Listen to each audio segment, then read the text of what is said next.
Yesterday, ladies and gentlemen, we discussed the clapback video that Acolyte star Amanda Stenberg made. I always have to make sure that I say her first name right. It's Amandla. And after that was made, something really hit me. Like right as we were getting done with the show, I'm like, oh, I bet you this thing ends up getting us copyrighted. And lo and behold. Yeah. I didn't think it was going to happen. Oh, yeah. But we reacted live to Amandla's stupid music video. And I thought it wasn't going to get us copyright claimed because I looked on Spotify. There's nothing on any of the streaming services. But unfortunately, this was her plan all along. When she put in her caption, you have 72 hours to respond. Mm-hmm.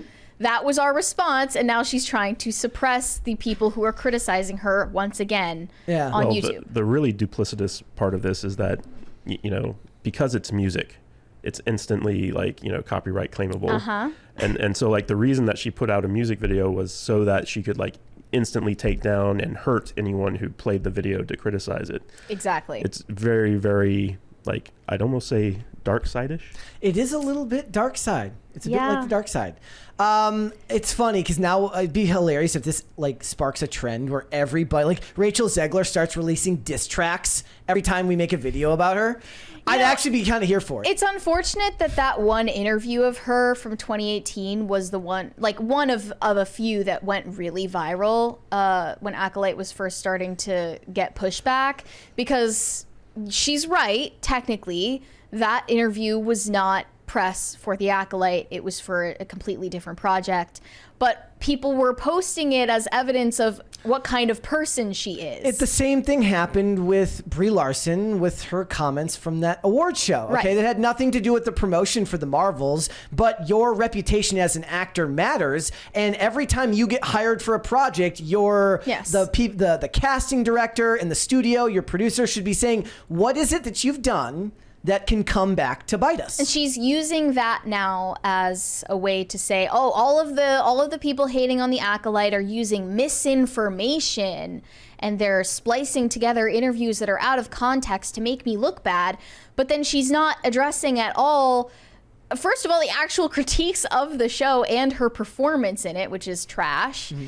And she's not addressing the critiques of the press that she was doing for the Acolyte, calling it the gayest Star Wars ever made. In the chat, Bird Flu C. Williams says, did it hurt Jack Reacher? Well, those interviews came out after season 2 of Reacher had already come out. The real question will be, will it end up hurting season 3? My guess is no, because I think by that time, a lot of people will forget that those things happened, and the average person doesn't spend all day on YouTube, and like this is a bubble as well. Also, season 3 will come out long after the election, so it's just going to be one of those things where people are like, well, I like the first 2 seasons of Reacher, so I'll watch the third one.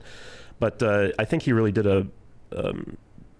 a bad thing to his personal brand, Alan Richardson, simply by coming out so strong. Like if you look at The Rock, right? The Rock basically said like, yeah, getting political was bad for my brand, so I'm not going to do it anymore. Yeah. And I think that's the smart move, where I really do believe that like actors should probably just keep their politics to themselves. Otherwise, they're going to alienate a huge portion of their fan base. But a lot of them aren't taking that. The reason why I think I'm so high on the likes of Sydney Sweeney or Glenn Powell is because they seem to be taking a business approach to what they do, which means your image matters, right? And they seem to be taking that into account. If there are clips of them talking about those things, they're not super prominent. Maybe they exist. I don't know. They were trying so hard to get Sydney Sweeney to go on a rant about Roe v. Wade in the promotion for Immaculate. Yeah. Because it's about basically, you know, a woman getting pregnant not by choice. Well, what this really comes down to is that Sydney Sweeney and Glenn Powell both know that audience outreach is important, especially as they're on the rise. Whereas people who've already reached the pinnacles, they're like, well, I can basically do whatever I want because I'm entrenched and now like I can't hurt my career. Mm-hmm. So the people who actually put the audience first and put their fans first are going to continue to rise in popularity. Whereas the issue with Amanda Stenberg, you know, you talked about that that interview she did where she was like, you know, making white people uncomfortable. I think that was for the movie The Hate You Give or something like that. Yeah, and it's about police brutality. Yeah, but like by her saying that, like she basically alienated all the white fans that she might have, like because she, the white fans she's looking for love comments like that because they have white guilt. But this is true, but like whenever you have an actor who basically attacks the fan base or the audience, and this is something that it's a weird trend in Hollywood where like the attacking of the audience because they don't like something that you made. This was never a thing up until 2016 when Ghostbusters came out. Yeah. And this has been like a kind of tried and true strategy ever since. It's like, how dare you not like our terrible movies and TV shows? You must be racist, sexist, homophobic, and like whatever. What they're saying about the Amanda Stenberg thing is that it's racism. And what I use as a gauge here is even when this was reported on by the Hollywood Reporter and Variety on their X accounts, none of them, like all of the comments, which usually will look very different from where you're getting your information from, the people commenting it will lean a certain way, and everyone's like, this has nothing to do with racism. It has everything to do with the fact that your show sucks balls. Yeah, and you know, I actually wanted to push back on that because clearly if they chose a black Gen Z actress to be the lead character in a new Star Wars project, that is very intentional on their part, as we just covered talking about this expose, that they are trying to keep any white males out of the franchise. And that is an intentional thing that they're doing. And that should be mentioned. Like it's not an invalid critique, right? She's not representing who the main fan base is of Star Wars. But let's just talk about the racism accusations here, right? So like if we go on Rotten Tomatoes, by the way, Criticlist is a much better site than Rotten Tomatoes, but the audience score is at 14%. Yeah. So what they're saying is basically 86% of the people who've watched this show are racist because that's the reason why they didn't like it, as opposed to it just being a shitty show. Imagine if they said that the holiday special in Star Wars has a low audience score because of racism. Could be. You never know. Racism against Wookiees is the reason why it has a low audience score, which it actually does have a lower Rotten Tomatoes score than the holiday special currently. But that was a big thing with Ghostbusters 2016, which was basically like, oh, you don't like this movie because you're misogynist. You don't like women. And it's like, who doesn't like women?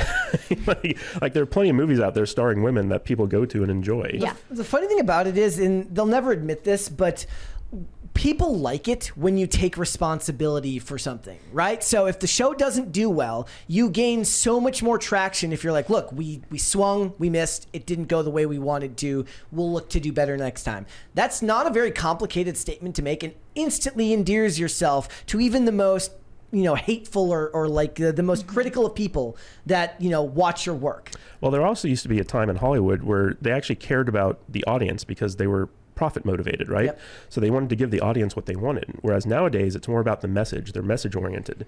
And so it's about forcing a message on an audience, whether they like it or not. And that's really what comes down to modern Hollywood issues here, which is that we're going to diversify, we're going to, create propaganda, and if you don't like it, too bad, because we're going to keep doing it until you accept it. Yeah. And that's just a recipe for failure, in my opinion. I think that what we're seeing here is that we're on the cusp of another independent film revolution, powered by AI, no less, where people are going to start making movies independently outside of the Hollywood system that people actually want to watch. And you're going to see a shift in the audience away from typical Hollywood fare to more independent fare, and Hollywood's not going to know how to compete.